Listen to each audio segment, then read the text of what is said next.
So I'm going to talk about developer tools. Unlike the previous two BOFs, this will be entirely user land. Above the kernel, um, uh, mostly above system level.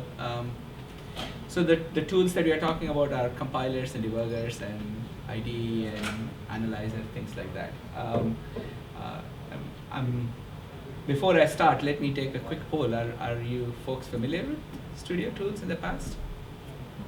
Yes, maybe. Yeah, okay, good. So, if you're somewhat familiar with the tools have a long history. Actually, the tools used to be known under the name of Sun Studio before, um, but they were known by under different names. Unlike Solaris, which Sun was very careful about preserving its brand and so its name. The compilers and tools kind of went through a whole bunch of names, right?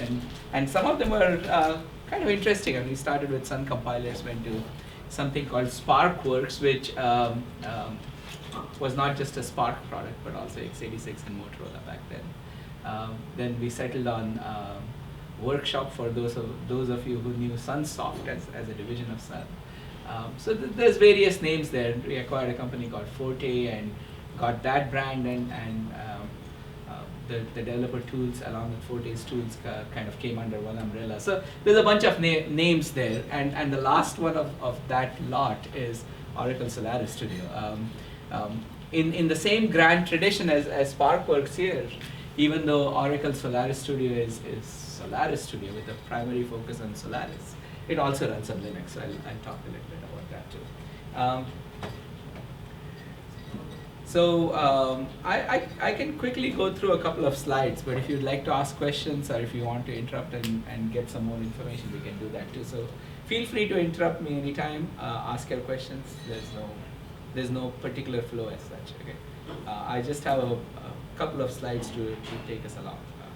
So let me go full screen, I guess. So today, for Solaris developers, there are two choices. There's the GCC and GNU tools, fairly popular by themselves, and then the Oracle Solaris Studio set of compilers and tools. GCC is extremely popular with the open source community, and folks use it all the time to write, particularly if you're writing multi-platform code, right? Code that needs to run on not just on Solaris, but on other platforms as well. Right? It's community developed, community supported. The two popular compilers are GCC and G++. There's a bunch of other compilers too. GDB debugger and tools like binutils and autoconf, automake, which are again part of packages that open source software typically comes with. These were all previously on the Solaris companion CD. Sometimes known as SFW. Now they are in the repository, so you can download them as packages. So if you're here for the previous BOFs, you know that the installation scheme under Solaris has changed, so that there's no distinction between a regular install and a companion CD or packages, things like that. So you just have to ask for these products or tools by name, and you get them that way. Oracle Solaris Studio, optimizing set of C, C++, Fortran compilers. We'll talk a little bit about what their attributes are. There's a large integrated tool set. There's, of course, an IDE which does build, debug, tune, and a bunch of other things.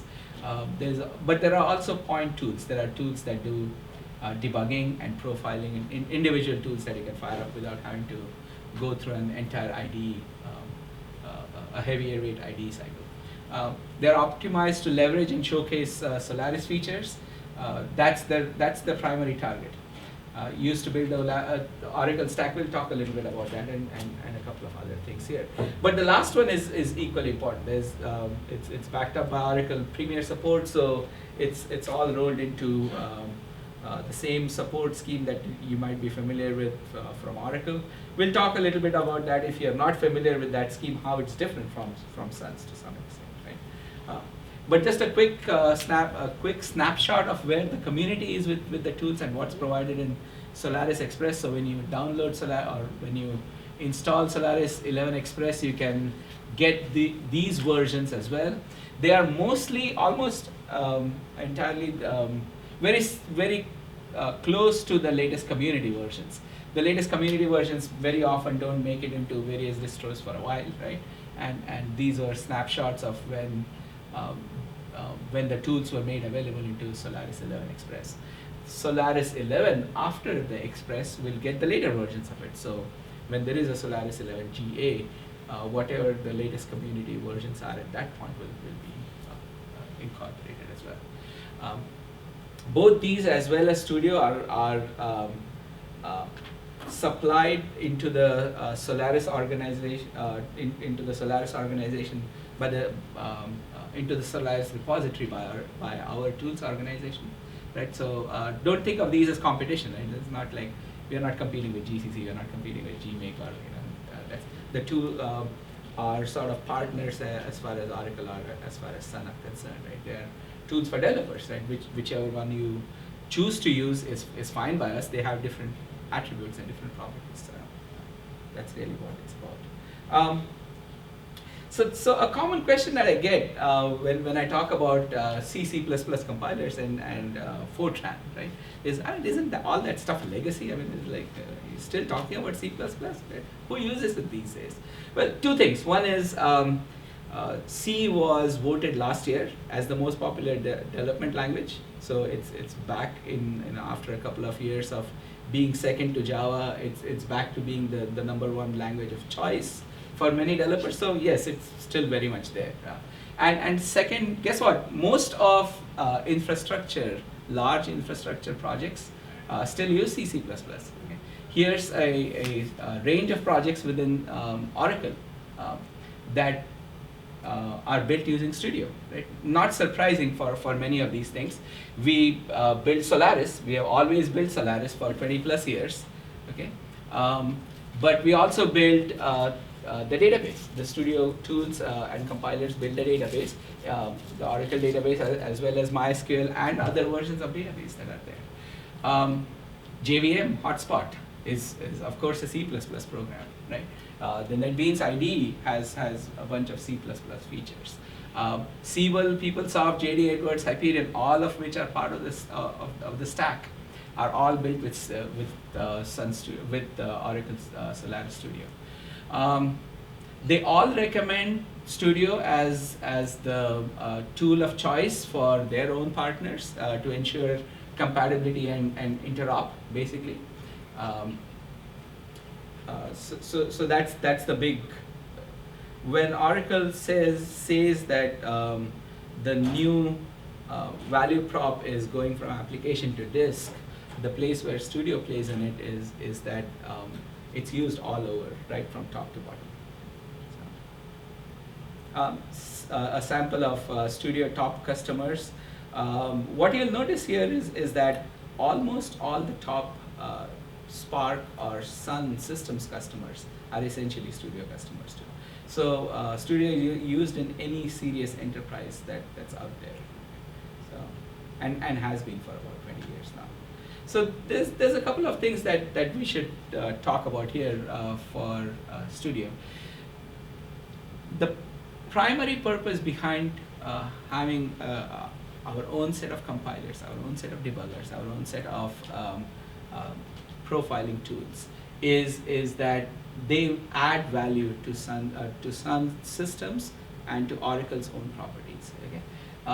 Key among them is, so there are three things. They're optimized for Oracle Sun hardware.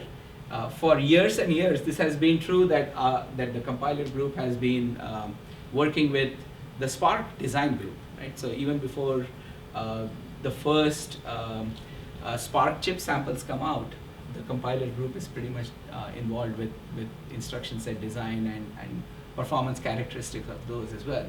We help the chip guys with the first testing that happens even in fab as they come out of the fab for the first time, even before, long before customers have seen them. So it's clear because of that we sort of know the secret sauce underneath that. What does it take to tune it? So from Sun, you would think that this would be obvious, right? Spark, Sun did Spark, so the compiler group would know this. But this is also true for Intel. We have also worked with Intel over the last like 5 years. When Intel designed the Nehalem chip, we were with Intel from day one of Nehalem chip. Well, I'm not sure if it was day one, but early enough, long before silicon was available to any vendor, right, including us. And so the characteristics of the Nehalem chip were incorporated into the compiler long before the chip itself was ready. So as you can see, we can take advantage of the latest of instruction sequences, of instruction selection, right from design stage on. The tools are optimized for Solaris as well. What that means is they leverage and they support Solaris features like dtrace, hardware counters, right? In order for us to know where we are spending time in applications. There are probes within Solaris that are exposed through library interfaces like libcpc. Hardware counters provide that. /proc, which is a way of probing a process, right? For doing things like debugging, for stopping, starting functions, things like that. Microtasking library, which is a parallel performance library, so to speak, when to implement things like automatic parallelism or OpenMP. We'll talk a little bit about that. Math library, which we deliver into Solaris as well. IPS, right? We are the compilers and the tools and GCC and GNU and everything else is delivered into repositories as part of the IPS system as well, right? Zones, threads, things like that, and we've used it all throughout. So as Solaris development goes in a certain path, Studio has always been involved with that as well. Okay? Additionally, what Solaris doesn't talk a whole lot about, but has always been true, is there's a binary compatibility guarantee within Solaris. So if you write applications in a previous version of Solaris, they will run in applications that are guaranteed to run in later versions of Solaris. So this is sometimes called binary compatibility, sometimes called upward compatibility. Solaris has done this, has had the guarantee from, I think from Solaris 2.4 onwards, which is probably about 15 years. No, 2.6? 2.6? Okay. It's either 2.4 or 2.6. Okay. Yeah, that's right. There's some structural changes in 2.5. You're right. At 2.6, everything was pretty much locked down. Okay. Yeah. So from 2.6, that's like what, about 15 years or so now? About that, yeah. Yeah, around that time.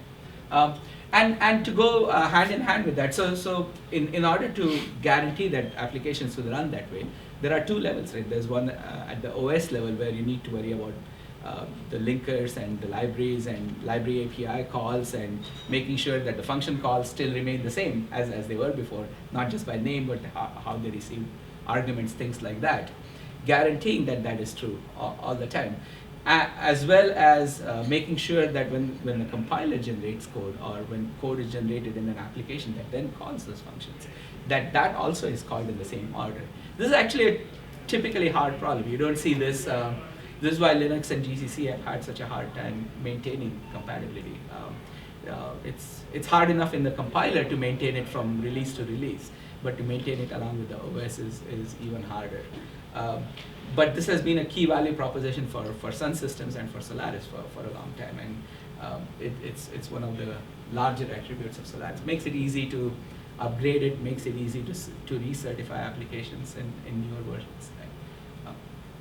Additionally, compilers and tools have been optimized for developers. What this means is, although we understand that there are Unix in particular, not like Windows or Mac, where most developers have one predominant style of doing development.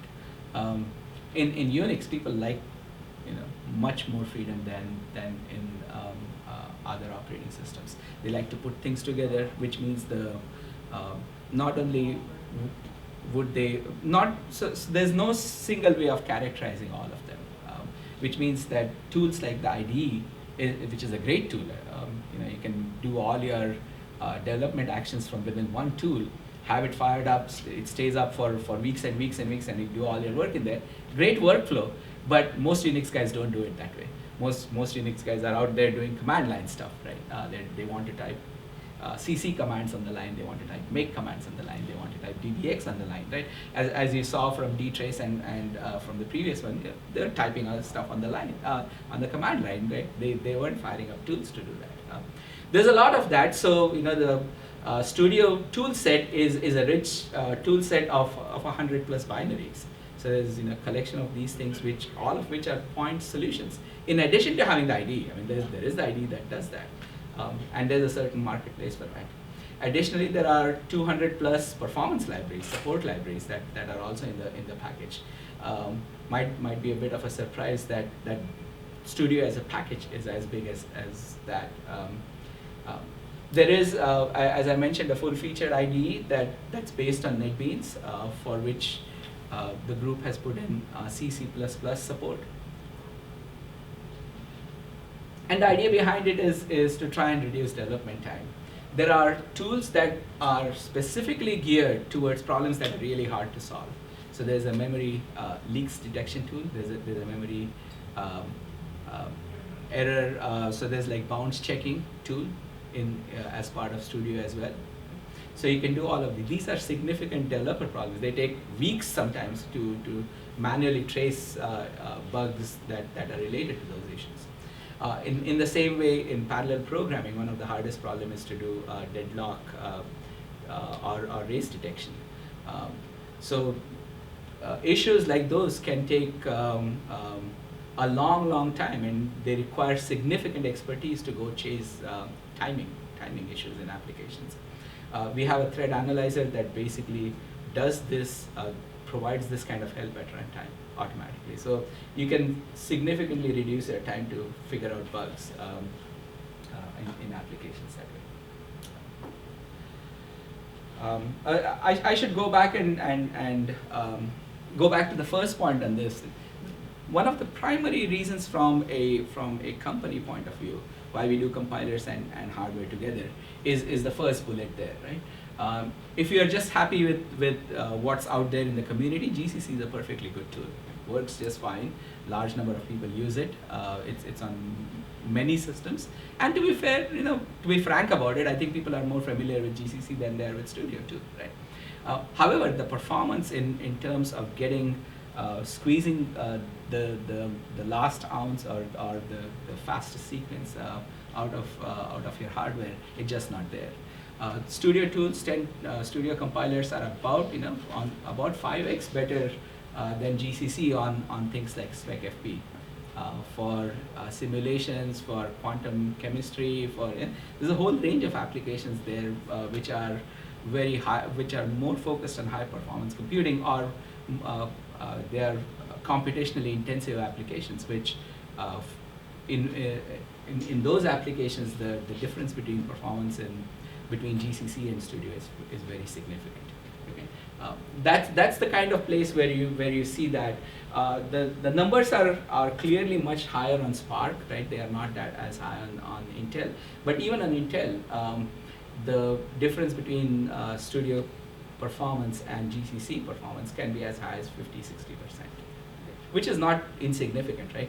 These days, when you look at 4-core and 8-core chips that are coming out, right? 8-core perhaps is leading edge, but 4-core chips that are coming out, 50% less is like almost getting a dual-core chip instead of a quad-core chip, right? So I'm trivializing the problem to some extent, but you understand that there are many performance-sensitive applications for whom getting the last bit of performance is extremely crucial, and Studio is great at doing that sort of thing. So a quick glance at the product set itself, right? There's things that help with the build, tools that help with debugging, and tools that help with tuning and things. So there's the compilers, standards conforming, optimized for Sun systems. There's performance libraries that go with those, optimized math library. There's debugging solutions here, including memory debugging and coverage tools that are part of Studio as well.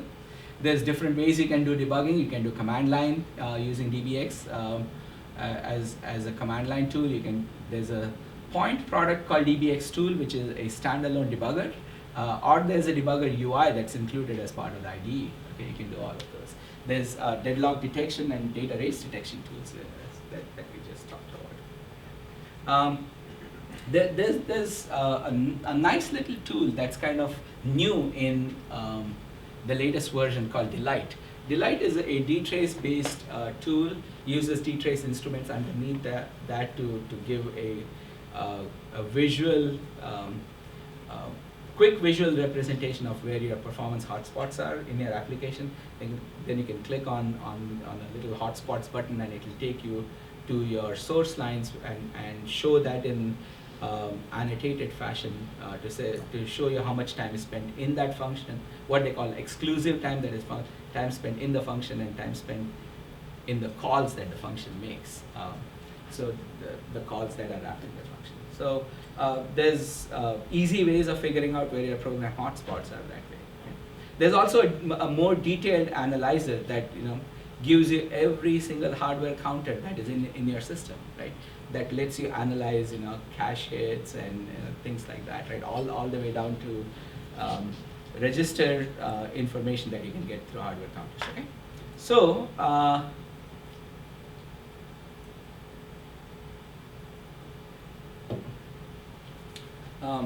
we talked about most of this. I just reading through the slides, you can probably see the same sort of things we talked about. Much better performance on Spark, right? Not as good on x86. Not the difference isn't as large on x86, but it's still significant, right? 46% better performance on integer, and 2x better performance on floating point. That's pretty good, and we're comparing with the latest version of GCC. So in each of these. So what this means technically for Sun or for Oracle Sun systems is these world records, right? Oracle can stand behind the new systems that are announced, like the T3 systems that we recently announced, or the Intel Nehalem systems that we recently announced, and clearly based on world records that we have generated, make claims on how good the systems are compared to the competition, right? When Oracle stands up and says, for example, that Exadata is so much better than someone else's equivalent appliance, right? Clearly, things like this play a part in that. Okay.